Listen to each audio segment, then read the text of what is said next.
ഹരേ കൃഷ്ണ. നമ്മള് രണ്ടാമത്തെ തവണയാണ് കാണുന്നത്. കഴിഞ്ഞ തവണ ഞാൻ വന്നപ്പോ ഇൻട്രൊഡക്ഷൻ ആയിരുന്നു ഭഗവത്ഗീതയുടെ എടുത്തോണ്ടിരുന്നത്. ഇപ്പൊ നിങ്ങൾ കുറച്ച് നാൾ കഴിഞ്ഞ് അപ്പോ ഏകദേശം ഒന്നാമത്തെ ചാപ്റ്റർ മുഴുവൻ നിങ്ങൾ കേട്ടു. നമ്മള് ഇന്ന് സദാനന്ദ പ്രഭു എന്നോട് പറഞ്ഞിരിക്കുന്നത് രണ്ടാമത്തെ ചാപ്റ്റർ സ്റ്റാർട്ട് ചെയ്യണം എന്നാണ് പറഞ്ഞിരിക്കുന്നത്. അപ്പൊ നമുക്ക് ഒന്നാമത്തെ ചാപ്റ്ററിൽ എന്തൊക്കെയാണ് നിങ്ങൾ പഠിച്ചത് എന്ന് ഓർമ്മയുണ്ടോ? കാരണം ഒന്നാമത്തെ ചാപ്റ്ററിന്റെ പേരെന്തായിരുന്നു? ഒന്നാമത്തെ ചാപ്റ്ററിന്റെ പേരെന്തായിരുന്നു? നിരീക്ഷണം, അല്ലെങ്കിൽ അർജുന വിഷാദ യോഗം. കാരണം ഇതിന്റെ അവസാനം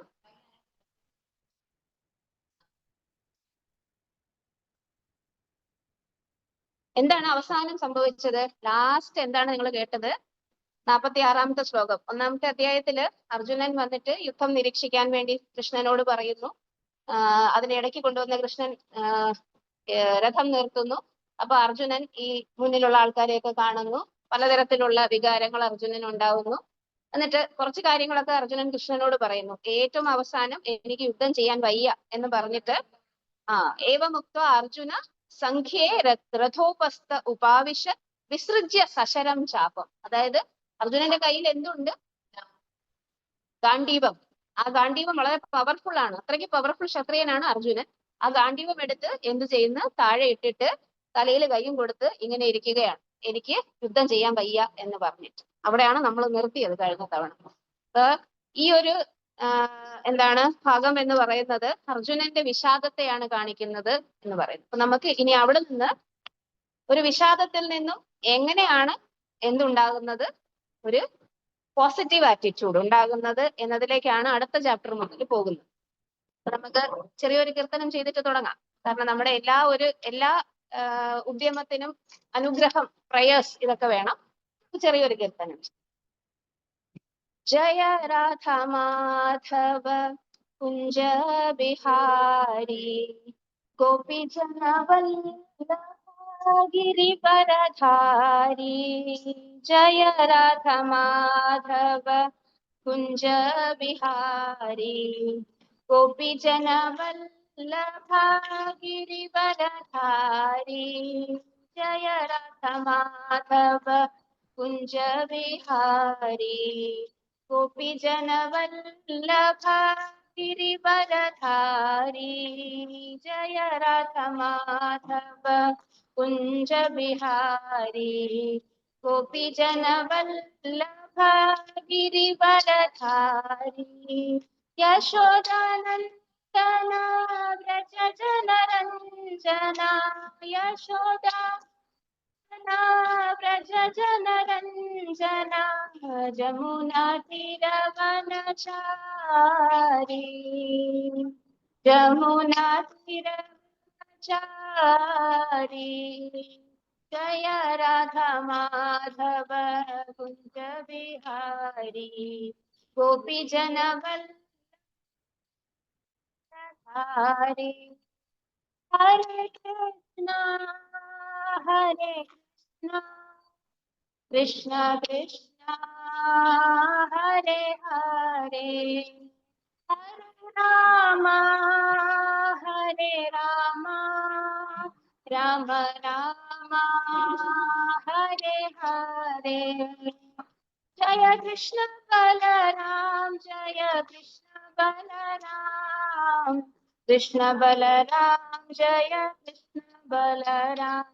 ജയ ഗോരനിതായ് ജയ ഗോരനിതായ് ഗോരനിതായ് ജയ ഗോരനിതായ്. ജയ ജയ പ്രഭുപാദ് പ്രഭുപാദ് പ്രഭുപാദ്. ജയ ജയ പ്രഭുപാദ്. ജയ ജയ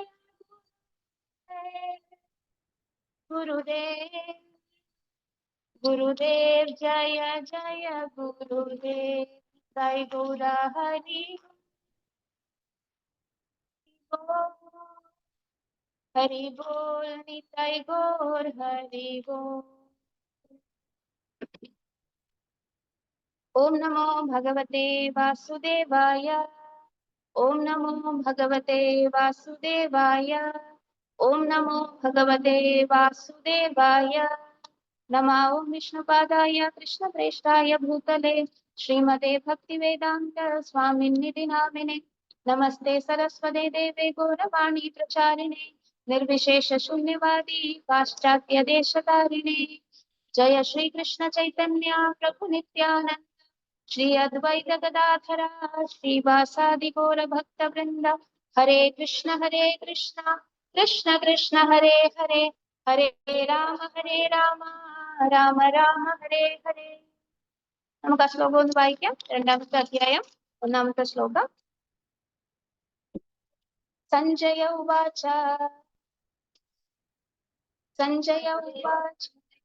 തം തഥാ കൃപയാവിഷ്ടം അശ്രുപൂർണാകുലേക്ഷണം വിഷീദന്തമിദം വാക്യം ഉവാച മധുസൂദന. തം തഥാ കൃപയാവിഷ്ടം അശ്രുപൂർണാകുലേക്ഷണം വിഷീദന്തം ഇദം വാക്യം ഉവാച മധുസൂദന. ഒന്നുകൂടെ. തം തഥാ കൃപയാവിഷ്ടം അശ്രുപൂർണാകുലേക്ഷണം വിഷീദന്തം ഇദം വാക്യം ഉവാച മധുസൂദന. നോക്കാം. തം തഥാ, നേരത്തെ പറഞ്ഞതുപോലെ എന്ത് ചെയ്തു? ലാസ്റ്റ് നമ്മൾ പറഞ്ഞത് എന്താണ്? കഴിഞ്ഞ തവണ പറഞ്ഞത് അർജുനൻ ഗാണ്ഡീവമെല്ലാം പരിത്യജിച്ച് ആ രഥത്തില് വളരെ ദുഃഖത്തോടു കൂടി ഇരിക്കണമെന്നാണ്. അപ്പൊ തം തഥാ കൃപയാവിഷ്ടം എന്ന് പറഞ്ഞാൽ എന്താണ്? ഇവിടെ കൃപയാൽ ബാധിക്കപ്പെട്ടവനായി അശ്രുപൂർണാകുലേക്ഷണം, കണ്ണുനീരും അണിഞ്ഞ് വിഷീദന്തം, ഏറ്റവും വിഷാദത്തോടു കൂടിയിരിക്കുന്ന അർജുനനെ കണ്ടിട്ട് ആര്? മധുസൂദനൻ പറയുന്നു. അതായത് ഭഗവത്ഗീതയുടെ ഉപദേശം ഇവിടെയാണ് തുടങ്ങുന്നത്. അപ്പൊ നമുക്ക് വായിക്കാം. സഞ്ജയൻ പറഞ്ഞു, അങ്ങനെ കരുണാർദ്രനായി അശ്രുക്കൾ നിറഞ്ഞ കണ്ണുകളോടെ നിൽക്കുന്നവനായ അർജുനനെ കണ്ടിട്ട് മധുസൂദനൻ പറഞ്ഞു. ഭാവാർത്ഥം: ഭൗതികമായ അനുകമ്പയും വിലാപവും കണ്ണുനീരും എല്ലാം ആത്മാവിനെ കുറിച്ചുള്ള അജ്ഞാനത്തിന്റെ ലക്ഷണങ്ങളാണ്. ശാശ്വത ആത്മാവിനോടുള്ള അനുകമ്പയാണ് ആത്മസാക്ഷാത്കാരം. മധുസൂദന എന്ന നാമം ഇവിടെ അർത്ഥവത്താണ്. പണ്ട് മധു എന്ന രാക്ഷസനെ ഭഗവാൻ കൃഷ്ണൻ കൊന്നിട്ടുണ്ട്. ഇപ്പോൾ അർജുനന് വേണ്ടത് തന്റെ കൃത്യനിർവഹണത്തിന് തടസ്സമായി നിൽക്കുന്ന വ്യാമോഹം എന്ന അസുരനെ നശിപ്പിക്കലാണ്. എവിടെയാണ് കരുണ കാണിക്കേണ്ടതെന്ന് ആർക്കും അറിഞ്ഞുകൂടാ.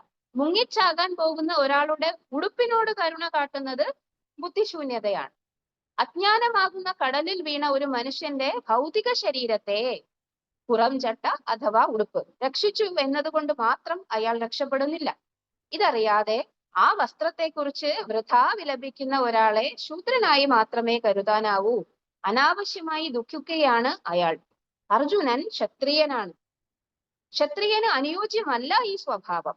ഇപ്രകാരമുള്ള പെരുമാറ്റം അർജുനനിൽ നിന്ന് പ്രതീക്ഷിച്ചിരുന്നില്ല. അജ്ഞനായ മനുഷ്യന്റെ വിലാപത്തെ ശമിപ്പിക്കുവാൻ കൃഷ്ണന് കഴിവുണ്ട്. അതിനുവേണ്ടിയാണ് അദ്ദേഹം ഭഗവത്ഗീത ഉപദേശിച്ചത്. ഈ അധ്യായത്തിൽ പരമാധികാരിയായ ശ്രീകൃഷ്ണ ഭഗവാൻ ഭൗതിക ശരീരത്തെയും ആത്മാവിനെയും കുറിച്ച് നിഷ്കൃഷ്ടമായ പഠനം നടത്തി നമ്മെ ആത്മസാക്ഷാത്കാരത്തിൽ എത്തിക്കുന്നു. കർമ്മഫലേച്ഛയില്ലാതെ തന്റെ മൂലസ്വരൂപ സങ്കല്പത്തിൽ വർത്തിക്കുമ്പോൾ മാത്രമേ ഈ ആത്മസാക്ഷാത്കാരം സാധ്യമാകൂ. കഴിഞ്ഞ ഒരു ചാപ്റ്ററില് ഭഗവാൻ കൃഷ്ണനും അർജുനനും തമ്മിലുള്ള ബന്ധം എങ്ങനെയായിരുന്നു? എന്നാലും പക്ഷെ ഒരു സ്പെഷ്യൽ ബന്ധമാണ്. കൂട്ടുകാരൻ മാത്രമല്ല, അർജുനന്റെ ആരാണ് കൃഷ്ണൻ?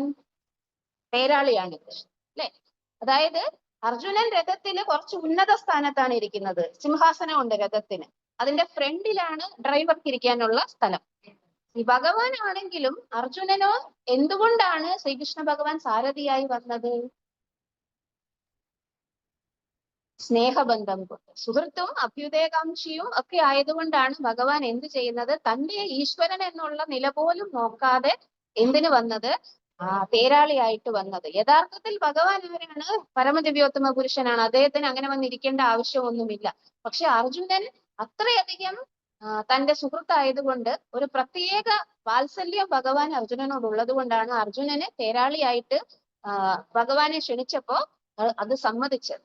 അപ്പോ സാധാരണ എല്ലാ ആൾക്കാരും ഭഗവാനായി തീരാനോ അല്ലെങ്കിൽ ഭഗവാനിൽ ലയിക്കാനോ ഒക്കെയാണ് ആഗ്രഹിക്കുന്നത് എന്നാണ് പറയുന്നത്. നിങ്ങൾ കേട്ടിട്ടുണ്ടാവും അല്ലെ? മോക്ഷം എന്ന പേരിന് പല അർത്ഥത്തിലും ആൾക്കാർ വിവരിക്കാറുണ്ട്.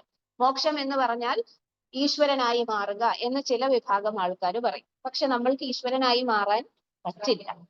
കാരണം നമ്മൾ ഈശ്വരന്റെ അംശം മാത്രമാണ്. അംശത്തിന് ഒരിക്കലും പൂർണ്ണമായിട്ട് മാറാൻ പറ്റുകയില്ല. പൂർണ്ണമായിരുന്നെങ്കിൽ അംശമാകേണ്ട ആവശ്യമേ ഇല്ല. അതുകൊണ്ട് തന്നെ നമ്മൾക്ക് ഈശ്വരനായി മാറാം എന്ന് പറയുന്ന ഫിലോസഫി തെറ്റാണ്. ഇനി രണ്ടാമത് ഈശ്വരനെ ലയിക്കുക എന്ന് പറയുന്ന ഫിലോസഫി ഉണ്ട്. അതിനെന്താണ് പറയുന്നത്? ബ്രഹ്മവാദം എന്ന് പറയും. അതായത് ഭഗവാന് രൂപമില്ല, അദ്ദേഹത്തിന് എന്ത് മാത്രമേ ഉള്ളൂ?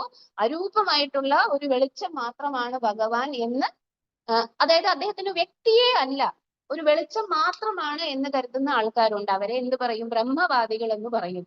അപ്പോ ഒരാള് എന്തിനെയാണ് ലക്ഷ്യം വെക്കുന്നത്? ഈ ബ്രഹ്മത്തിൽ ചെന്ന് ചേരാൻ വേണ്ടിയിട്ട്. അതിൽ ലയിച്ച് എന്തായി മാറണം? ബ്രഹ്മമായി മാറണം.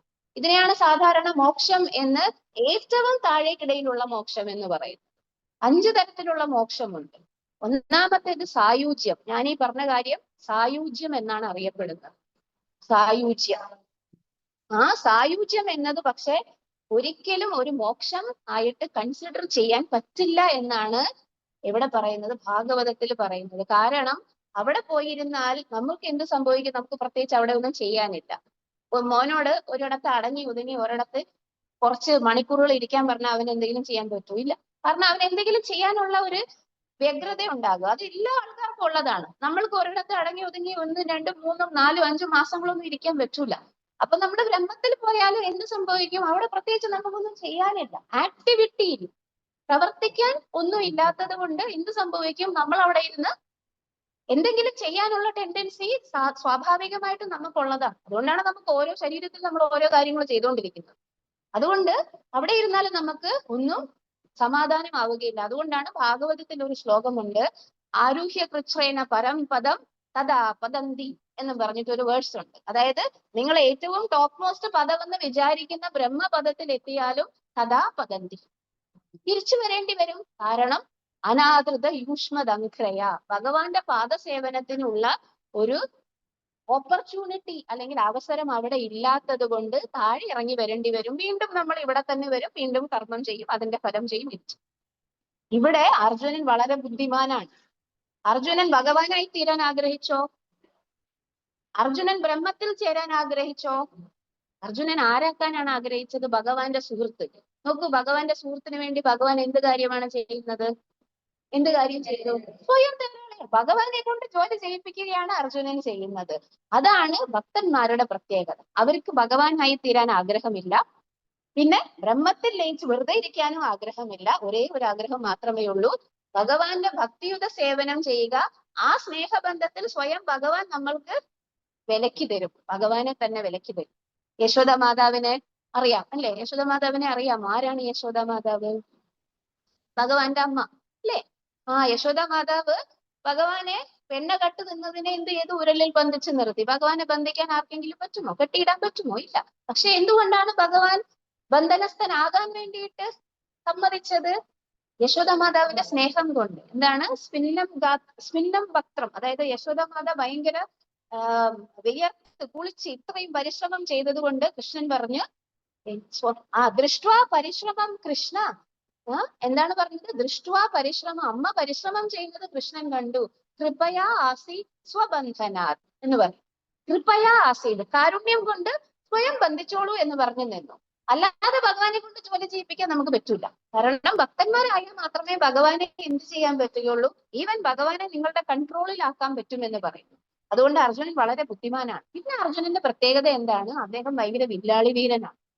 അർജുനന് ഒരിക്കലും ഈ പ്രകാരം നിങ്ങൾ ഇപ്പൊ വായിച്ചത് എന്താണ്? അശ്രുപൂർണാകുലേക്ഷണം വിഷീദന്തം കൃപയാവിഷ്ടം ഇങ്ങനെയൊക്കെ ഇരിക്കേണ്ട കാര്യമൊന്നുമില്ല. അർജുനൻ ഭയങ്കര വില്ലാളി വീരനാണ്. അദ്ദേഹത്തിന്റെ ഗാന്ധീവം എന്ന് പറയുന്നത് ഭയങ്കര പേര് കേട്ടതാണ്. എത്രയധികം ദേവന്മാരുടെ അടുത്ത് നിന്നും എത്ര തരത്തിലുള്ള അസ്ത്രങ്ങളൊക്കെയാണ് അർജുനന് കിട്ടിയിട്ടുള്ളത്. ഒരുപാട് ആ വനവാസ കാലത്തൊക്കെ സ്വർഗലോകത്ത് പോയിട്ട് അവിടെയുള്ള ദേവന്മാരുടെ കയ്യിൽ നിന്ന് ഒരുപാട് അസ്ത്രങ്ങൾ വാങ്ങി കൂട്ടിയിട്ടുണ്ട്. അപ്പൊ ഇങ്ങനെ കരയേണ്ട ആവശ്യമുണ്ടോ? ആരെങ്കിലും കണ്ടിട്ടുണ്ടോ പട്ടാളക്കാർ യുദ്ധഭൂമിയിൽ ഇരുന്ന് കരയണത്? അവരൊക്കെ ഭയങ്കര തോക്കൊക്കെ എടുത്തു വെച്ചിട്ട് എന്ത് ചെയ്യും? ഭയങ്കര പിന്നെ വിഗറോട് കൂടിയാണ്. കാരണം കരയുന്നത് എന്തിന്റെ പ്രത്യേകതയാണ്? വീക്ക്നെസിന്റെ പ്രത്യേകതയാണെന്ന് ആൾക്കാർ പറയും. നമുക്ക് ഇമോഷൻസ് വരും ഇല്ലേ? എന്താണ് ഇമോഷൻസ് എന്ന് പറഞ്ഞാൽ? വികാരങ്ങൾ. ഈ വികാരങ്ങൾ വന്നു കഴിയുമ്പോൾ പലതരത്തിലെ ആൾക്കാർ അതിനെ എക്സ്പ്രസ് ചെയ്യും. ചില ആൾക്കാർക്ക് ഇപ്പൊ ഇന്ത്യയും പാകിസ്ഥാനും തമ്മിൽ ഒരു ക്രിക്കറ്റ് മാച്ച് നടക്കുവാണ്. നമ്മൾ ഇന്ത്യക്കാരാണ്, പാകിസ്ഥാൻകാരും കാണുന്നുണ്ട്. നമുക്ക് രണ്ടുപേർക്കും ആ മാച്ചിൽ എന്ത് താല്പര്യമുണ്ട്. പക്ഷെ ഒരു അമേരിക്കക്കാരൻ, ക്രിക്കറ്റേ അറിയാൻ മേലാത്ത ഒരാൾ, അയാൾ ആ മാച്ച് കാണുവാണെങ്കിൽ അയാൾക്ക് എന്തെങ്കിലും വികാരം വരുമോ? നമ്മളോട് സംബന്ധം ഇല്ലാത്ത ഒരു കാര്യത്തിന് നമുക്ക് വികാരം വരികയില്ല. അതിനാണ് നോ എക്സ്പ്രഷൻ നോ ഇമോഷൻ എന്ന് പറയുന്നത്. അത് കാരണം നമ്മളോട് ബന്ധപ്പെട്ട എന്തെങ്കിലും കാര്യത്തിന് നമുക്ക് ഇമോഷൻ വരേണ്ട ആവശ്യമുള്ളൂ, അതിനെ നമ്മൾ എക്സ്പ്രസ് ചെയ്യേണ്ട ആവശ്യമില്ല. ഇനി ഇമോഷൻ വന്നിട്ട് ഇമോഷനെ എക്സ്പ്രസ് ചെയ്യുന്ന രീതിയിലും വ്യത്യാസമുണ്ട്. ചില ആൾക്കാർ ഇമോഷൻ വരും, പക്ഷെ ഒന്നും പുറത്ത് കാണിക്കും, എല്ലാം അടക്കി പിടിച്ചു വെക്കും. ആ ഇമോഷൻസ് പുറത്ത് കാണിച്ച എന്താണ് പ്രശ്നം? ഇപ്പൊ പട്ടാളക്കാരുടെ കാര്യം തന്നെ എടുക്കാം. അവര് കാലില് എന്താണ് വെടിയുണ്ടെന്ന് വിചാരിക്കുക, ചെറിയൊരു മുറിവുണ്ടായി, അയ്യോ അയ്യോ അയ്യോ എന്ന് പറഞ്ഞ് കരഞ്ഞിട്ട് അവരവിടെ നിന്നിട്ടുണ്ടെങ്കിൽ എതിർ ചേരിയുള്ള പട്ടാളക്കാർ ചെയ്യും? അയ്യോ അയാളെ കയ്യിൽ തീരുവാണെന്ന് പറഞ്ഞിട്ട് എന്ത് സംഭവിക്കും? അയാളെ അടുത്ത വെടി വെക്കും. അതിന് പകരം അയാൾ വേദനയും സഹിച്ച് ഇമോഷനും പുറത്ത് കാണിക്കാതെ തോക്കും എടുത്തുകൊണ്ട് നേരെ മുന്നോട്ട് ചെയ്യുവാണെങ്കിൽ മറ്റേയാൾ പേടിക്കും. അങ്ങനെയല്ലേ ചെയ്യുന്നത് സാധാരണ പട്ടാളക്കാർ.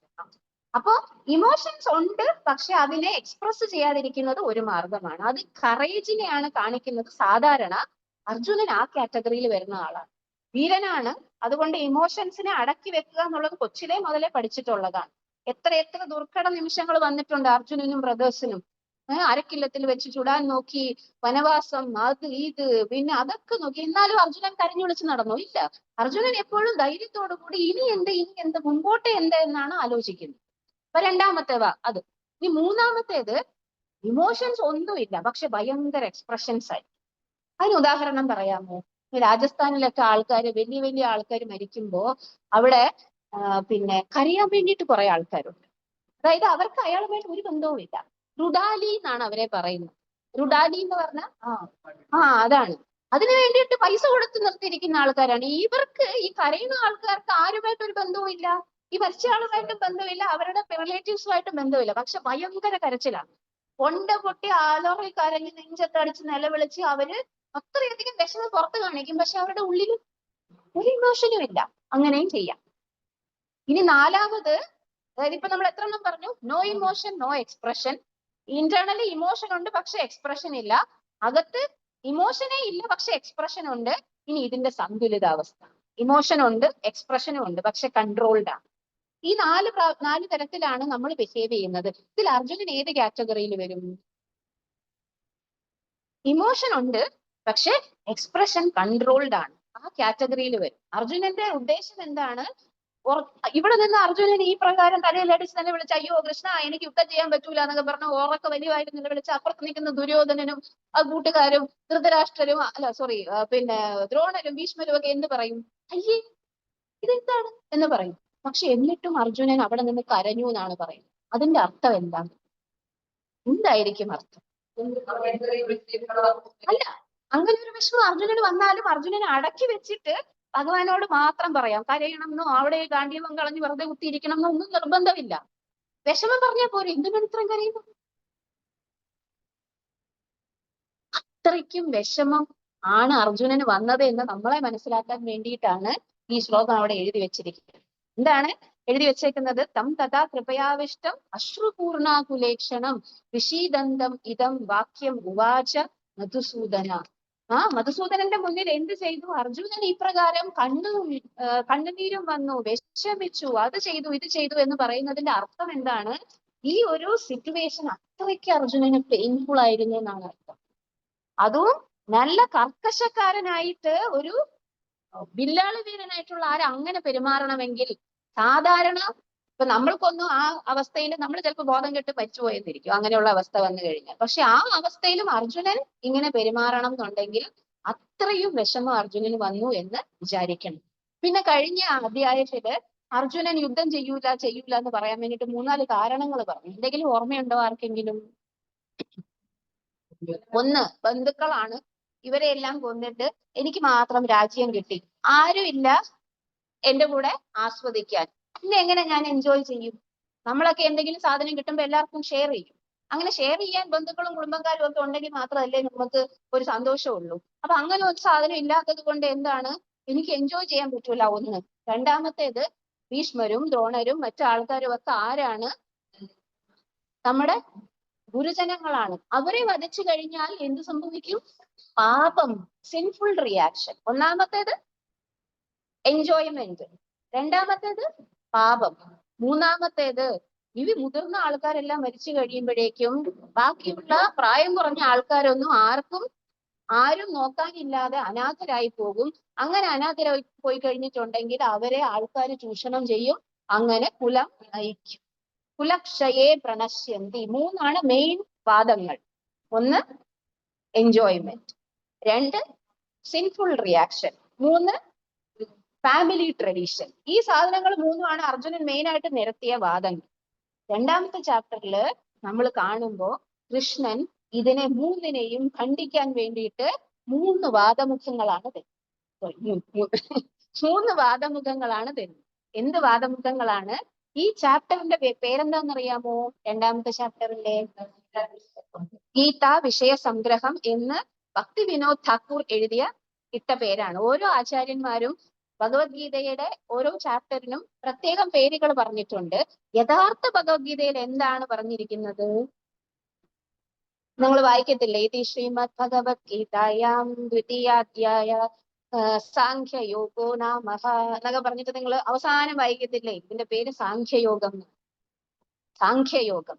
ഗീതാ വിഷയ സംഗ്രഹം എന്ന് പറയുന്നത് ആചാര്യന്മാരിടുന്ന പേരാണ്. കാരണം ഗീതാ വിഷയ സംഗ്രഹം എന്ന് പറഞ്ഞാൽ അതിന്റെ അർത്ഥം എന്താണ്? അതൊരു വിശകലനമാണ്. എന്താണ്? ഒരു ചെറിയ വിശകലനമല്ല, ചുരുക്കെഴുത്ത്. ചുരുക്കെഴുത്ത് എന്ന് പറഞ്ഞാൽ എന്തൊക്കെയാണോ ഭഗവത്ഗീതയിൽ ഇനി മുഴുവനും ഡിസ്കസ് ചെയ്യാൻ പോകുന്നത്, ബാക്കി 17 ചാപ്റ്ററിൽ അതിന്റെ എല്ലാം ചുരുക്കമാണ് ഈ ചാപ്റ്റർ.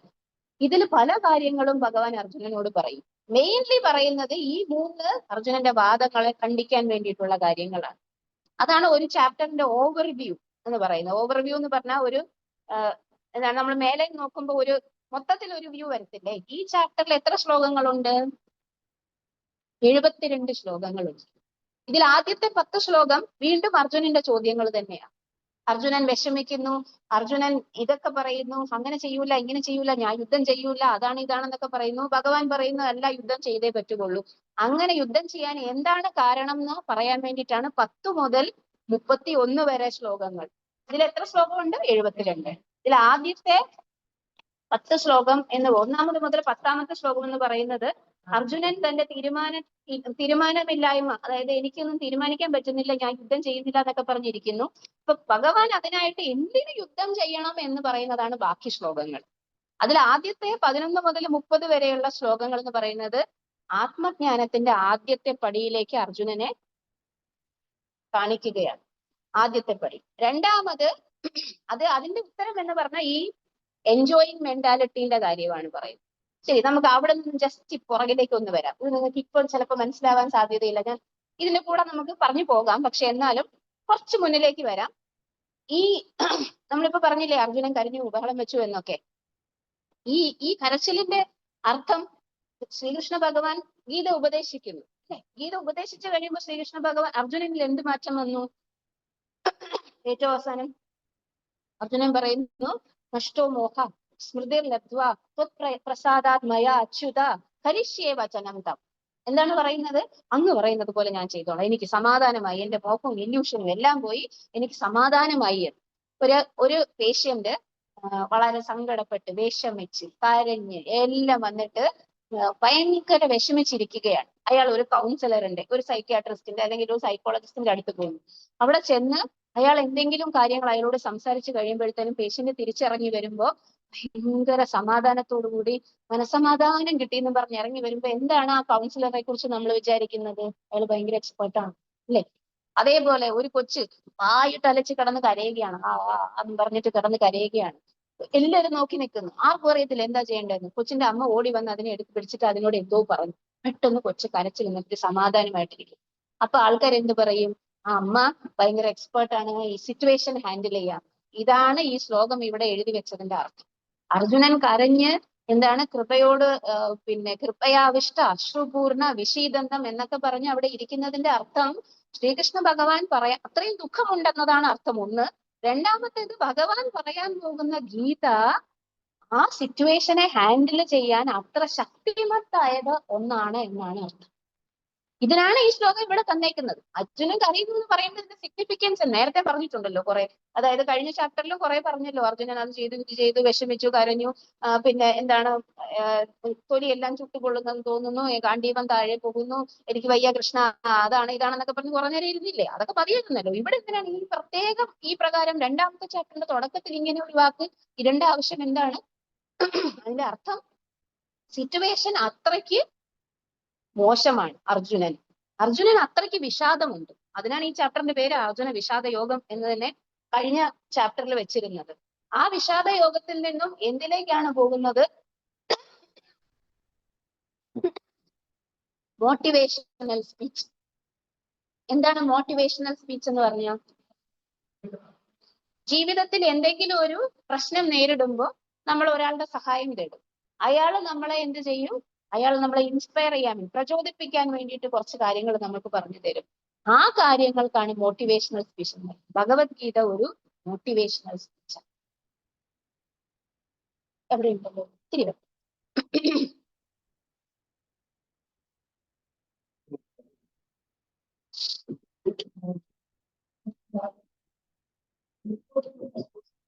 കുഴപ്പമില്ല, എന്റെ നേരത്തെ ക്ലാസ് ഒന്നും.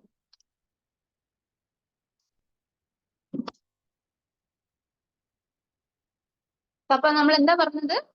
അതിനകത്ത് വെള്ളമില്ലേ? ആ, അപ്പൊ എന്താ ഇപ്പൊ പറഞ്ഞത് നമ്മള്? എന്താണ് ഈ ശ്ലോകത്തിന്റെ അർത്ഥം? നിങ്ങൾക്ക് എന്താണ് മനസ്സിലായത്? അർജുനൻ എന്ത് സംഭവിച്ചിരുന്നു? വളരെ വിഷാദമായിരുന്നു. ആ വിഷാദം സാധാരണ വിഷാദമായിരുന്നോ? അല്ല. അർജുനനെ പോലുള്ള വില്ലാളി വീരൻ കരയണമെങ്കിൽ ആ വിഷാദം കാര്യമായിട്ടുള്ള വിഷാദമാണ്. പക്ഷെ എന്ത് സംഭവിച്ചു ഭഗവത്ഗീതയുടെ അവസാനം?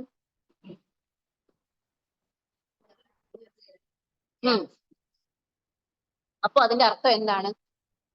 ഗീത എന്ന് പറയുന്നത് അത്രയ്ക്ക് ശക്തിമത്താണെന്നാണ് അർത്ഥം. അപ്പൊ ഗീതയുടെ ഇമ്പോർട്ടൻസ് ഒരു ശ്ലോകവും അൺഇമ്പോർട്ടന്റ് അല്ല. 700 ശ്ലോകങ്ങൾ ഉണ്ടെങ്കിൽ 700 ശ്ലോകത്തിനും അതിൻ്റെതായിട്ടുള്ള ഇമ്പോർട്ടൻസ് ഉണ്ട്. ഈവൻ അർജുനൻ ഉപയോഗിക്കുന്ന, ഭഗവാനെ വിളിക്കാൻ ഉപയോഗിക്കുന്ന വാക്കുകൾക്കും അത്രയധികം ഇമ്പോർട്ടൻസ് ഉണ്ട്. ഇവിടെ പർപ്പൊട്ടിനകത്ത് പ്രഭുപാദ് പറഞ്ഞു, എന്താണ് മധുസൂദന എന്ന് പറയാൻ കാരണം? മധു ആരാണ്? മധു എന്ന് പറയുന്നത് ഒരു അസുരനാണ്. ആ മധു എന്ന അസുരനെ നിഗ്രഹിച്ചവനാണ് ഭഗവാൻ. ഇപ്പൊ അർജുനന്റെ മനസ്സിലെ സംശയങ്ങളും വിഷമങ്ങളും എന്നൊക്കെ പറയുന്നത് എന്താണ്? അസുരനാണ് എന്നാണ് അർജുനൻ വിചാരിക്കുന്നത്.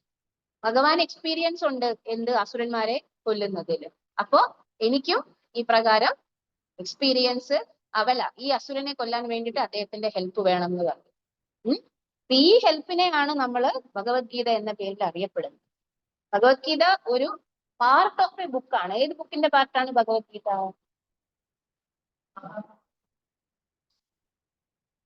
മഹാഭാരതത്തിന്റെ പാർട്ടാണ് ഭഗവത്ഗീത എന്ന് പറയുന്നത്. കൃഷ്ണന്റെ ജീവിതം പറയുന്നത് ഭാഗവതത്തിലാണ്. അത് വേറെ. എന്നാൽ അവൻ അറ്റംപ്റ്റ് ചെയ്തു ആൻസർ ചെയ്യാൻ. ഓക്കെ. അപ്പൊ ഭഗവത്ഗീത എന്ന് പറയുന്നത് ആ വലിയ എത്ര പല പർവ്വങ്ങളിലായിട്ട് വ്യാപിച്ചു കിടക്കുന്ന അത്രയും വലിയ ഒരു ഹിസ്റ്ററിയുടെ ഒരു ചെറിയ പാർട്ടാണ്. പക്ഷെ ഈ ഭഗവത്ഗീത ഒരു സാരമാണ്, എസെൻസ് ആണ്. ഇതൊന്ന് മാത്രം മതി നമുക്ക് നമ്മളുടെ ജീവിതത്തിൽ വിജയം നേടാൻ എന്നാണ് പറയുന്നത്. അപ്പോ ഇതിന്റെ അകത്ത് വേറെയും ചില കാര്യങ്ങൾ, നമുക്ക് കുറച്ച് സമയം കൂടെ ഉണ്ട്, 6:15 നമുക്ക് ക്ലാസ്. അപ്പൊ ഇത്തിരി ഇതിനകത്ത് 6:30. 5:30 നമ്മൾ തുടങ്ങി 6:30. 5:30 to 6:30 എന്നാണ്. ഇവിടെ എന്താണ്, നമുക്ക് ആ പാരഗ്രാഫിലേക്ക് വരാം. ഇവിടത്തെ ഭാവാർത്ഥം ഉണ്ടല്ലോ, അതിൻ്റെ അകത്ത് എവിടെയാണ് കരുണ കാണിക്കേണ്ടതെന്ന് ആർക്കും അറിഞ്ഞുകൂടാ. മുങ്ങിച്ചാകാൻ പോകുന്ന ഒരാളുടെ ഉടുപ്പിനോട് കരുണ കാട്ടുന്നത് ബുദ്ധിശൂന്യതയാണ്. അതിനെക്കുറിച്ച് എന്താണ് നിങ്ങളുടെ അഭിപ്രായം? സഹതാപം എന്ന് പറയുന്ന ഒരു ക്വാളിറ്റി എല്ലാ മനുഷ്യർക്കും ഉണ്ടാവേണ്ടതാണ്, അല്ലെ? സഹതാപം എന്ന് പറഞ്ഞാൽ എന്താണ്? മറ്റുള്ളവരോട് ദുഃഖം കാണുമ്പോൾ ആ ദുഃഖത്തിൽ പങ്കുചേരാനും അല്ലെങ്കിൽ അതിൽ നിന്നും അയാളെ രക്ഷപ്പെടുത്താൻ ശ്രമിക്കാനുമുള്ള ഒരു അറ്റംപ്റ്റ്. നമ്മളെ കൊണ്ട് പറ്റുമോ ഇല്ലയോ എന്നുള്ള കാര്യം വേറെ, പക്ഷെ അതിനെ ഷെയർ ചെയ്യാനും അതിനെ അറ്റംപ്റ്റ് ചെയ്യാനും അയാൾക്ക് ഇച്ചിരി സമാധാനം കൊടുക്കാനും നമുക്ക് പറ്റുമോ എന്നുള്ളതാണ് ഈ സഹതാപം എന്നതുകൊണ്ട് ഉദ്ദേശിക്കുന്നത്. സഹതാപം പലതരത്തിൽ നമുക്ക് കാണിക്കാം. വിശന്ന് വലഞ്ഞിരിക്കുന്ന ആൾക്ക് ഭക്ഷണം കൊടുക്കാം, വീടില്ലാത്ത ആൾക്ക് വീട് വെച്ചു കൊടുക്കാം, പഠിക്കാൻ പുസ്തകങ്ങളില്ലാത്ത കുട്ടിക്ക് പുസ്തകം വാങ്ങിച്ചു കൊടുക്കാം, ധനം ഇല്ലാത്ത ആൾക്ക് ധനം കൊടുക്കാം. ഇതെല്ലാം എന്ത് തരത്തിലുള്ള സഹതാപമാണ്? ഭൗതിക വസ്തുക്കൾ നൽകിക്കൊണ്ടുള്ള സഹതാപമാണ്. പക്ഷെ അതൊന്നും അയാളുടെ കണ്ടീഷനെ എന്നത്തേക്കുമായിട്ട് മാറ്റുന്നില്ല എന്ന്. നമുക്ക് ഇതൊന്നും ചെയ്യണ്ടെന്നല്ല പറയുന്നത്, ഇതൊക്കെ ചെയ്യണം, കമ്പാഷൻ ഉണ്ടാവണം, നമ്മളെ കൊണ്ട് കഴിയുന്നത് പോലെ തന്നെ നമുക്ക് അതിൻ്റെ അകത്ത് ഇടപെടാം. പക്ഷേ ഇത് നമ്മൾക്ക് ചെയ്യാൻ പറ്റുന്നതിന് ഒരു പരിധിയുണ്ട്. ഒരാൾക്ക് ഒരു നേരം നമ്മൾ ഭക്ഷണം കൊടുക്കും, പക്ഷെ അയാൾക്ക് 3 നേരം ഒരു ദിവസം, ഒരു വർഷത്തിൽ മുഴുവൻ, അങ്ങനെ അയാൾ ജീവിതകാലത്തോളം ഭക്ഷണം കൊടുക്കാൻ ചിലപ്പോൾ നമ്മളെ കൊണ്ട് പറ്റുകയുണ്ടാവും. പുസ്തകം ദാനം ചെയ്യുന്നതും ധനം കൊടുക്കുന്നതും വീട് വെച്ചു കൊടുക്കുന്നതും ഒക്കെ ഇതുപോലെ തന്നെയാണ്. നമ്മൾക്ക് വീട് വെച്ചു കൊടുക്കാം, 1-2 പേർക്ക് വീട് വെച്ചു കൊടുക്കാം, പക്ഷെ വീടില്ലാത്ത എല്ലാവർക്കും വീട് വെച്ചു കൊടുക്കാൻ പറ്റില്ല. ഇതെല്ലാം വന്നിട്ട് ലിമിറ്റഡ് ആണ്. പക്ഷെ ലിമിറ്റ് ഇല്ലാത്ത ഒരു കമ്പാഷൻ ഉണ്ട് എന്നാണ് പ്രഭുപാദ് ഇവിടെ പറയുന്നത്. അത് എന്ത് കമ്പാഷൻ? എന്തുകൊണ്ടാണ് അത് ലിമിറ്റ് ഇല്ലാത്ത കമ്പാഷൻ ആണെന്ന് പറയുന്നത്? ആർക്കെങ്കിലും പറയാമോ? നമ്മളുടെ ഈ അവസ്ഥയ്ക്ക് കാരണം എന്താണ്? ആദ്യമേ നമ്മള് പട്ടിണി കിടക്കാനും നമ്മൾ ധനമില്ലാത്തവരാകാനും ഒക്കെ കാരണം എന്താണ്? നമ്മൾ ഭൗതിക ലോകത്തിൽ വന്നു എന്നുള്ളതാണ് ആദ്യത്തെ കാരണം. നമ്മൾ ഭൗതിക ലോകത്തിൽ വന്നു എന്നുള്ളതാണ് ആദ്യത്തെ കാരണം. ഈ കാരണം ഇല്ലെങ്കിൽ നമ്മൾ എവിടെ ആയിരിക്കേണ്ടതായിരുന്നു? ഭഗവാനോടൊപ്പം. അവിടെ പട്ടിണി കിടക്കേണ്ട ആവശ്യമില്ല, വീടില്ലാത്ത ആവശ്യമില്ല, അവസ്ഥയില്ല അവിടെ. അങ്ങനെയൊന്നും ഇതാണ് ബേസിക് ആയിട്ട് ശരീരത്തിനെ രക്ഷപ്പെടുത്തുന്നതും ആത്മാവിനെ രക്ഷപ്പെടുത്തുന്നതും തമ്മിലുള്ള വ്യത്യാസം പ്രഭുപാദ് ഇവിടെ പറഞ്ഞു തരുന്നത് അങ്ങനെയാണ്. ഭഗവത്ഗീത എന്തിനു വേണ്ടിയിട്ടാണ്? ഭഗവത്ഗീത ഭൗതികമായിട്ടുള്ള സമാധാനത്തിന് വേണ്ടിയിട്ടല്ല. നമ്മൾ പറയൂല, നിങ്ങൾ ധനം ഇല്ലെങ്കിൽ നിങ്ങൾ ഭഗവത്ഗീത വായിക്കും, നിങ്ങൾക്ക് ധനം കിട്ടും. ഇല്ല, അങ്ങനെ പറയൂല. പല പിന്നെ അർച്ചനകളും മറ്റ് കാര്യങ്ങളും ഒക്കെ നമ്മൾ ചെയ്യും. എന്താണ്, ധനത്തിന് വേണ്ടിയും എന്താണ് സന്താനത്തിന് വേണ്ടിയിട്ടും വിവാഹത്തിന് വേണ്ടിയിട്ടും ഒരുപാട് കാര്യങ്ങൾക്ക് വേണ്ടി നമ്മൾ എല്ലാത്തിനും ഫലശ്രുതി ഫലശ്രുതി ഫലശ്രുതി എന്ന് പറഞ്ഞൊരു സാധനമുണ്ട്. പക്ഷെ ഭഗവത്ഗീതയ്ക്ക് അങ്ങനെ ഫലശ്രുതി ഇല്ല. എന്താണ് ഫലശ്രുതി? ഒരേ ഒരു ഫലമേ ഉള്ളൂ. ഇതിന്റെ അവസാനം അർജുനൻ വന്നിട്ട് കൃഷ്ണന്റെ വാക്കുകൾ കേൾക്കാൻ എങ്ങനെയാണോ തയ്യാറായത് അതുപോലെ എന്താവണം? നമ്മളും തയ്യാറാവണം. അങ്ങനെ ആകണം എന്നുണ്ടെങ്കിൽ ആരാകണം? ഭക്തനാകണം. ഭക്തനാകണം. അപ്പൊ ഭഗവത്ഗീതയ്ക്ക് ഒരു ഫലശ്രുതിയേ ഉള്ളൂ. നിങ്ങൾ ഭഗവത്ഗീത പൂർണ്ണമായിട്ടും വായിച്ച് മനസ്സിലാക്കിയിട്ടുണ്ടെങ്കിൽ നിങ്ങൾ നാച്ചുറലി ആരായി മാറും? ഭക്തനായിട്ട് മാറും. ഭക്തനായി മാറിക്കഴിഞ്ഞാൽ പിന്നെ ഈ ജന്മം കുറച്ചൊക്കെ പട്ടിണി കിടക്കേണ്ടി വന്നേക്കാം, പക്ഷെ എന്നാലും ഇത് തീരുമ്പോ എവിടെ പോകും? യം യം വാപി സ്മരൻ ഭാവം ത്യജത്യ അന്തേ കളേവരം തം തമേവൈതി കൗന്ദേയ സദാ തദ്ഭാവ ഭാവിത.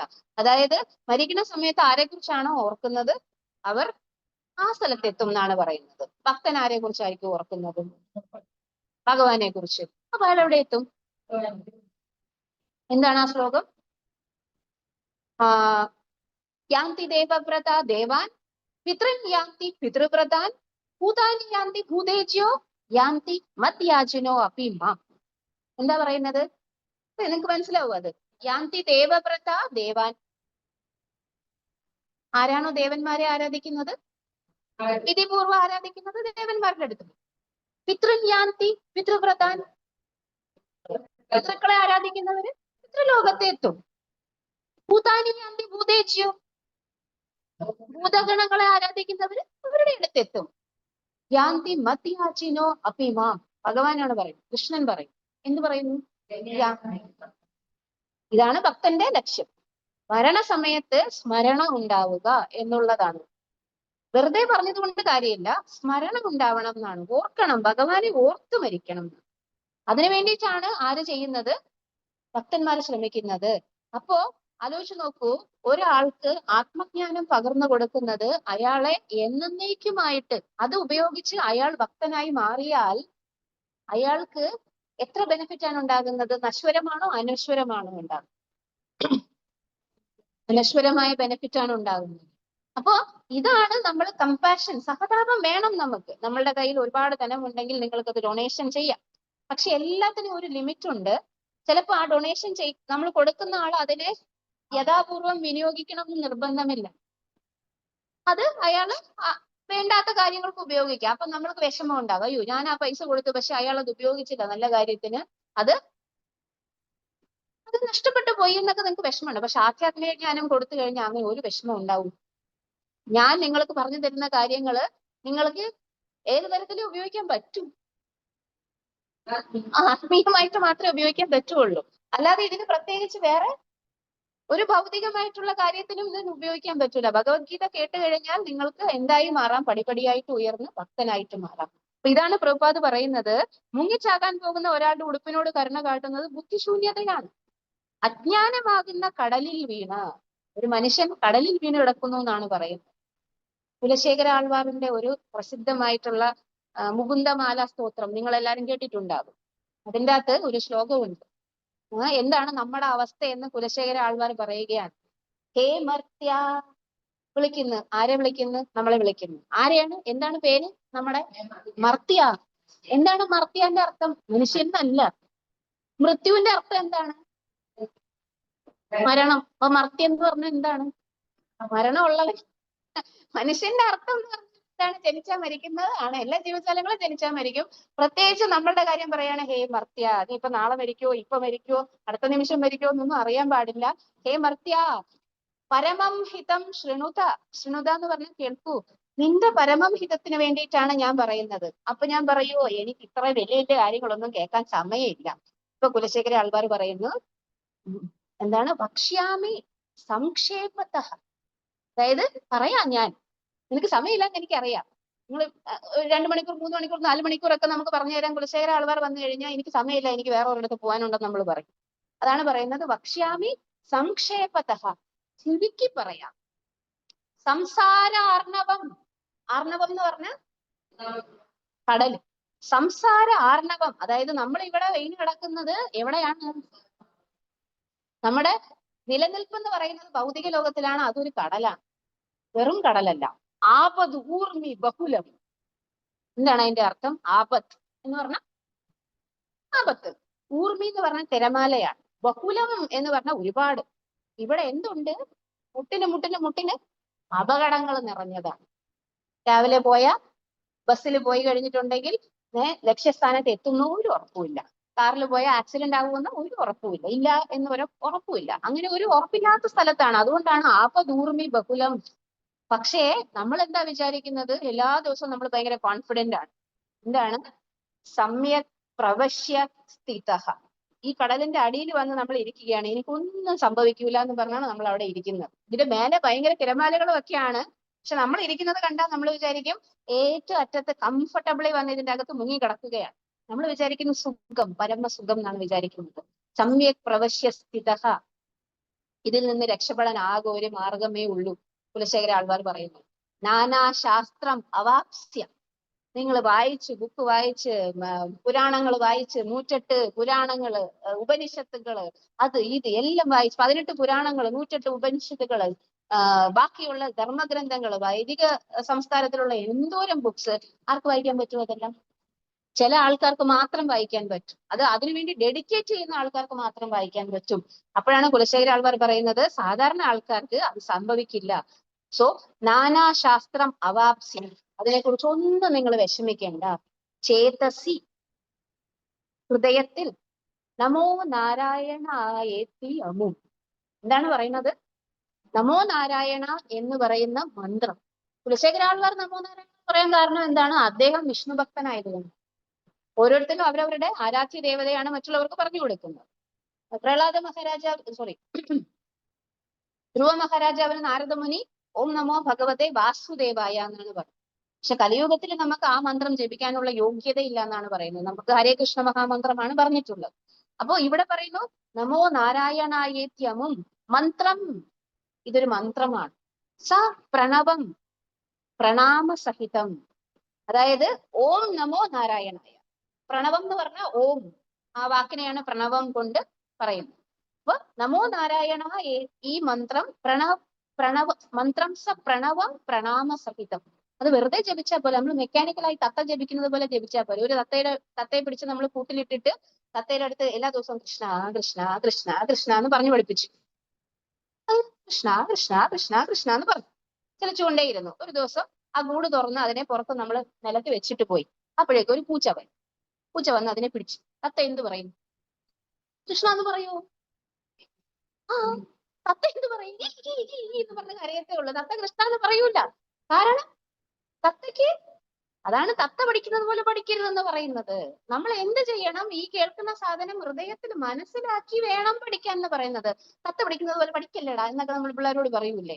എന്താണ് ചുമ്മാ റീപ്രൊഡ്യൂസ് ചെയ്യാൻ വേണ്ടിയിട്ടല്ല നമ്മൾ പഠിക്കുന്നത്. അപ്പോഴാണ് കുലശേഖര ആൾക്കാർ പറയുന്നത് ഓം നമോ നാരായണായേ എന്ന് പറയുന്ന മന്ത്രം പ്രണാമസഹിതം, നമ്മൾ ഹൃദയത്തില് ഭഗവാനെ നമസ്കരിച്ചുകൊണ്ടാണ് ഈ മന്ത്രം പറയേണ്ടത്.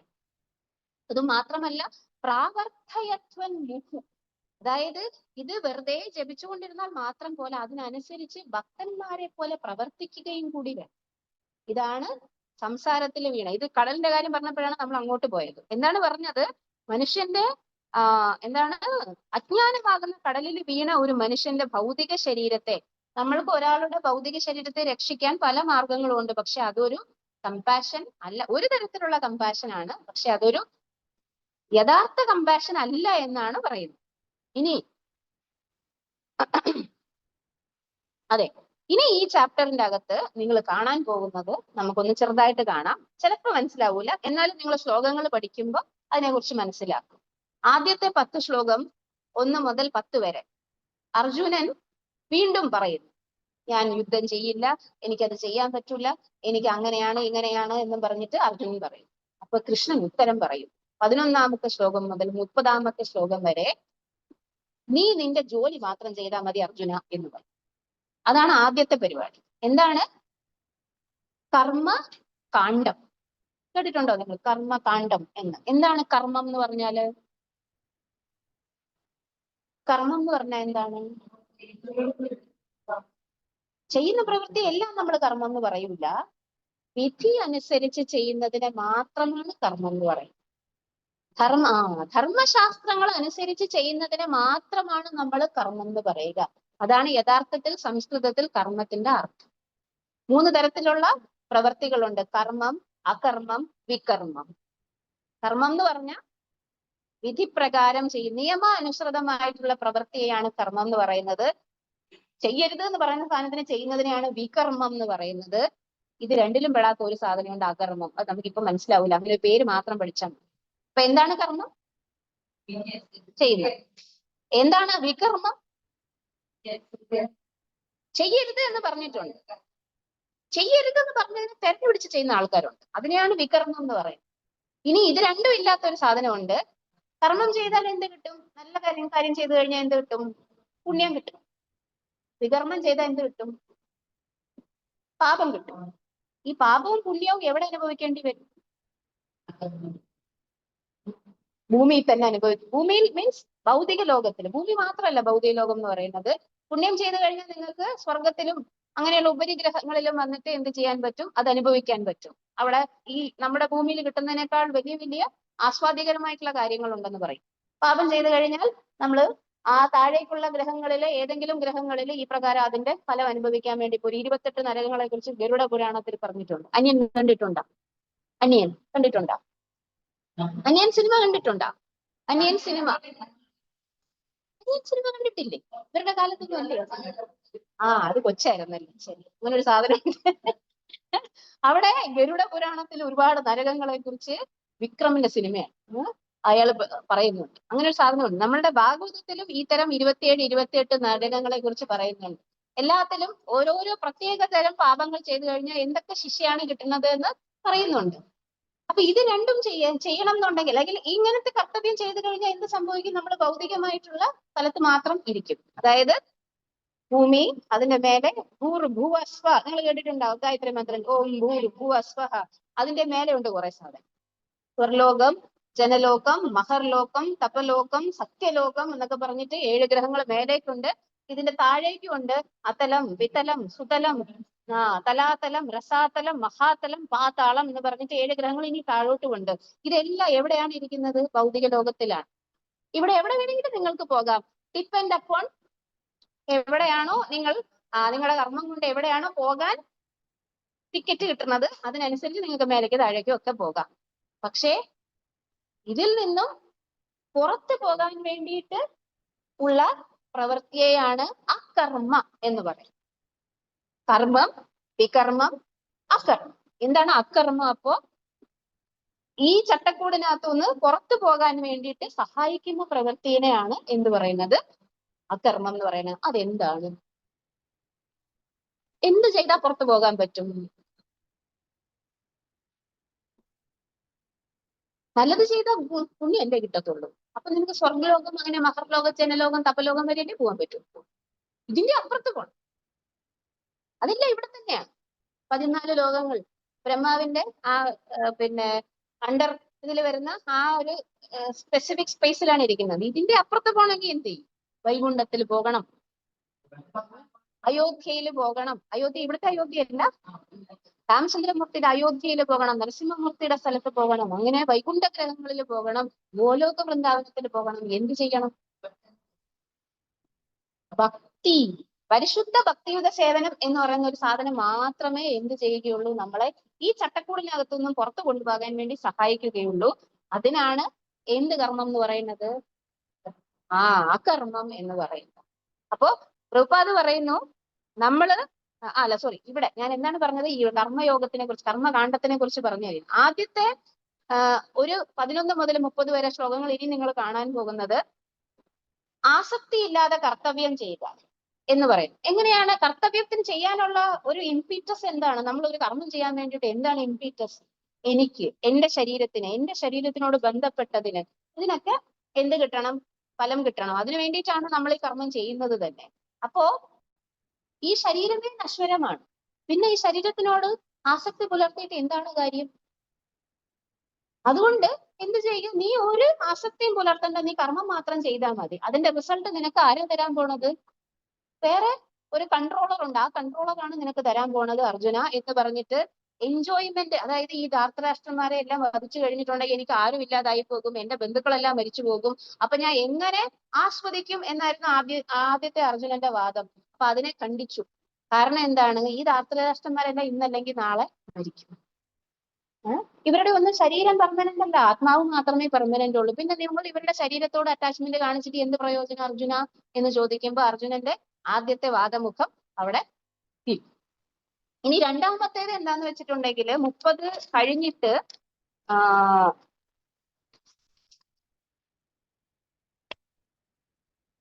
31 മുതൽ 38 വരെയുള്ള ഭാഗത്ത് ആദ്യത്തെ ആത്മജ്ഞാനത്തിന്റെ പടിയായിട്ട് ശരീരമല്ല ആത്മാവാണ് ഞാൻ, വിധിപ്രകാരമുള്ള കർത്തവ്യം ചെയ്തു കഴിഞ്ഞിട്ടുണ്ടെങ്കിൽ നിനക്ക് ഉന്നതമായിട്ടുള്ള നിലയിലേക്ക് ഉയരാം എന്നുള്ള കാര്യം അർജുനന് പറഞ്ഞു കൊടുക്കും.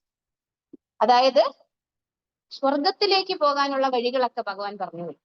പക്ഷെ അർജുനൻ സ്വർഗത്തിലേക്ക് പോകണമെന്നാണോ ഭഗവാൻ ആഗ്രഹിക്കുന്നത്? അർജുനൻ ആദ്യം മനസ്സിലാക്കാൻ വേണ്ടി പറയും, ഇന്ന കാര്യങ്ങൾ ചെയ്താൽ നിനക്ക് സ്വർഗത്തിലേക്ക്. നമ്മളിപ്പോ പറഞ്ഞില്ലേ, നല്ല കർമ്മം ചെയ്തു കഴിഞ്ഞിട്ടുണ്ടെങ്കിൽ നമുക്ക് അവിടെ പോയി എന്ത് ചെയ്യാം? അനുഭവിക്കാം. എന്താണ്? എൻജോയ്മെന്റ് ചെയ്യാം. അപ്പൊ ഇതേപോലെ എന്താണ് ഇവിടെ കിടന്ന് ഇങ്ങനെ വിഷമിക്കേണ്ട ആവശ്യമില്ല അർജുന. നിനക്ക് എൻജോയ് ചെയ്യാൻ വേണ്ടി ഇവിടെ തന്നെ ഇരിക്കണം നിർബന്ധമൊന്നുമില്ല. നിനക്ക് സ്വർഗത്തിൽ പോയി വേണമെങ്കിൽ എൻജോയ് ചെയ്യാം. നിന്റെ കർത്തവ്യം പറയുന്നത് പോലെ തന്നെ ചെയ്താൽ മതി എന്ന് പറയും. ഇനി അതിനുശേഷം എന്താണ് അടുത്ത പരിപാടി? എന്താണ് പിന്നെ പറയുന്ന 39 മുതൽ ബാക്കി 72 വരെ ശ്ലോകങ്ങള് അർജുനനോട് ഏറ്റവും ഉന്നതമായിട്ടുള്ള അവസ്ഥയിൽ എത്തിത്തീരാൻ വേണ്ടിയിട്ട് എന്ത് ചെയ്യണം എന്നാണ് പറയുന്നത്. അതെന്താണ് ഏറ്റവും ഉന്നതമായിട്ടുള്ള അവസ്ഥ? സ്ഥിതപ്രജ്ഞൻ എന്ന് പറയുന്ന ഒരു അവസ്ഥയാണ്. അതായത് ഒരു ഇളക്കവും തട്ടാത്ത എന്ത് എന്താ കഷ്ടപ്പാടും ദുഃഖവും അതും ഇതുമൊക്കെ വന്നാലും ഭക്തന്മാർക്ക് ഒരു ഇളക്കവും തട്ടൂല. അവരുടെ ഭക്തി എന്ന് പറയുന്നത് പാറ പോലെ ഉറച്ചതായിരിക്കും. അങ്ങനെയുള്ള ഒരാളുടെ അയാൾക്ക് ഇതിനെക്കുറിച്ചൊന്നും ചിന്തിക്കേണ്ട ആവശ്യമില്ല. എൻജോയ്മെന്റിനെ കുറിച്ച് ചിന്തിക്കേണ്ട, സിൻഫുൾ റിയാക്ഷനെ കുറിച്ച് ചിന്തിക്കണം. അയാൾ സിൻഫുൾ റിയാക്ഷൻ അല്ല. സിൻഫുൾ റിയാക്ഷനെ കുറിച്ച് ചിന്തിക്കേണ്ട. പിന്നെ എന്താണ് മൂന്നാമത്തെ വാദം എന്തായിരുന്നു? എൻജോയ്മെന്റ്, സിൻഫുൾ, ഫാമിലി ട്രഡീഷൻ, അതിനെക്കുറിച്ചും ചിന്തിക്കേണ്ട. സ്ഥിതപ്രജ്ഞനായിട്ട് ഇരുന്നിട്ടുണ്ടെങ്കിൽ ഈ സ്വർഗം എന്നുള്ള അതിനെയും കഴിഞ്ഞ് നിങ്ങൾക്ക് ആധ്യാത്മിക ലോകത്തിലേക്ക് പോകാം. ഇതാണ് ഗീതാ വിഷയ സംഗ്രഹം എന്ന് പറയുന്ന ഈ ചാപ്റ്ററിൽ പറയുന്നത്. അപ്പൊ നമ്മൾ എന്താണ് ഇന്ന് കേട്ടത്? എന്ത് കേട്ടു ഇന്ന്? പേരെന്താ? ഗോവർദ്ധൻ. നല്ല പേര്. ഗോവർദ്ധൻ. അപ്പൊ ഗോവർദ്ധൻ എന്താ ഇന്ന് കേട്ടത്? എന്നാ ഒരു പോയിന്റ് പറയോ? ഒറ്റ പോയിന്റ്.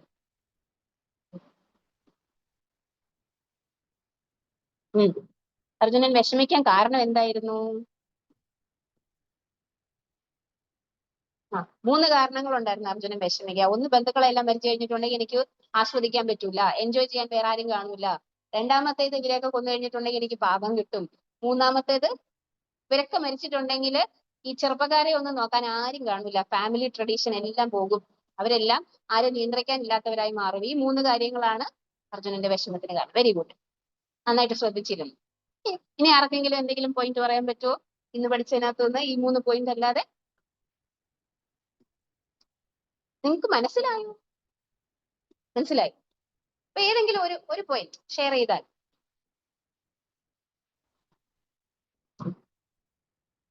സഹതാപം, യഥാർത്ഥ സഹതാപം എന്ന് പറയുന്നത് എവിടെയാണ് കാണിക്കേണ്ടത്? ശരീരത്തിനെ രക്ഷിക്കുന്നതാണോ ആത്മജ്ഞാനം കൊടുക്കുന്നതാണോ യഥാർത്ഥ സഹതാപം? അതൊരു പോയിന്റ് ആണ് നമ്മൾ പഠിച്ചത്. ഇനി എന്തുകൊണ്ടാണ് ഈ ചാപ്റ്ററിനെ ഗീതാ വിഷയ സംഗ്രഹം എന്ന് ആചാര്യന്മാർ വിളിക്കുന്നത്?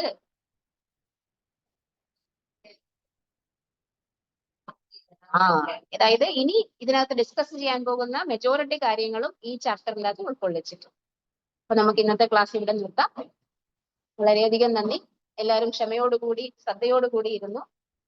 കുറച്ച് കാര്യങ്ങളൊക്കെ മനസ്സിലായെന്ന് ഞാൻ വിചാരിക്കുന്നു. ഇനിയും നമുക്ക് എപ്പോഴെങ്കിലും കാണാം. ഹരേ കൃഷ്ണ. ആശാ മാതാജി. ഹരേ കൃഷ്ണ മാജി. ക്ലോസ് ചെയ്യട്ടെ? Thank you so much Maji. Hare Krishna.